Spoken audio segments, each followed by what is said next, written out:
Segunda reflexión, cuando la clase trabajadora pierde poder económico, también pierde poder político. Y es ahí donde la extrema derecha, a solas o con cobertura de la derecha, aprovecha para avanzar.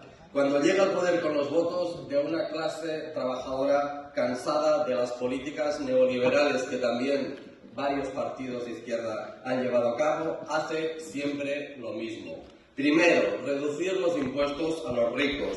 Segundo, recortar la protección social y privatizar los servicios públicos. Y tercero, repartirse los beneficios de las empresas públicas privatizadas entre los suyos. Ejemplos no faltan. Trump ha reducido los impuestos 3 veces más al 1% más rico que al 60% más pobre. En la Hungría de Orbán, las empresas pagan los impuestos más bajos de toda la Unión Europea. Bolsonaro privatizó, igual que Aznar, muchísimas empresas públicas para después repartirse los beneficios con sus amigos, y Milei está desmantelando el sistema educativo, el sistema sanitario, las pensiones y cualquier forma de subsidio público. Y eso mismo quieren hacer aquí y en todo el mundo si nosotros no usamos nuestra fuerza colectiva. Quieren un planeta donde solo se salven unos pocos y el resto acabe en galeras. Por eso necesitamos poder, para usar nuestra fuerza y echarnos nosotros por la borda.